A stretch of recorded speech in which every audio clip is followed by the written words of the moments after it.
आदिवासी संप्रदायर दामोदर यात्रा अनुष्ठित। हिंदू परंपरा थिबा परिवार जेकोसी लोकर मृत्यु घटिले जेमिति समस्ते शुद्ध कर्म करा जाए, किंतु आदिवासी संप्रदाय रे घटे अलगा। जदि आदिवासी लोकंकर काहारी मृत्यु घटे तांको परिवार के शुद्धि होंती नाही। तांको आदिवासी संप्रदायर जहार भी लोक मृत्युवरण करिथिबे से सब लोक मकर संक्रांति परे नदी घाट को जाई मरि जाइथिबा लोकंकर अस्थि को नै नदी रे विसर्जन करिथांती। एही प्रक्रिया को दामोदर स्नान कहंती। नमस्कार नमस्कार। हम दामोदर कोन में पालन करा होची आगरु नीति नियम अछि।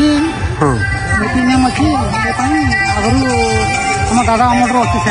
हां हां से पई दामोदर एते कौन सब दिया जाउची हमरो सब रकम को किछि तो को किछि कौन दउचो सब हमर मां इना मां पानी छै तार सजा बका सब। हां हां साडी आगे पात्र ब्लैक पात्र सब तांगो से नदी रे भसा होची आउ दान करा जाउची ना कुकुड़ा बदल रे माने लोका बदल दिया होची दान करा या करा जो आपन को खुशी लागुची आत्मा को संतुष्ट होची ना को जाओ भलो होची भगवान करबारू आमे तो सब वर्ष देखि आसु आ बहुत भीड़ भी होची आ आपण आ कोन आशा रखते दामोदर पई आ कोन सुविधा ले होंदा सरकार पाखे हम कोन कहबा आपण मान को पई सरकार कोन कले आपण को खुशी लागबो दामोदर पई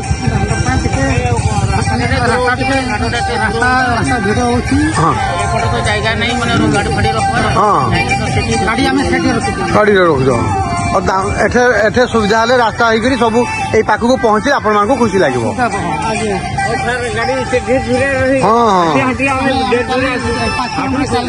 आज्ञा ठीक है रही नमस्कार।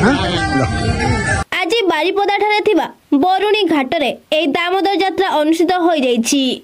विभिन्न स्थानर लोक मानकर जन समुद्र देखा मिलथिला।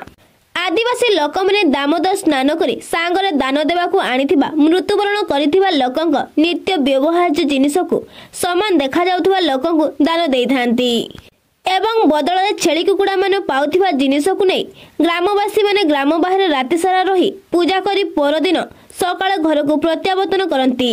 एहा ही तांकर संस्कृति।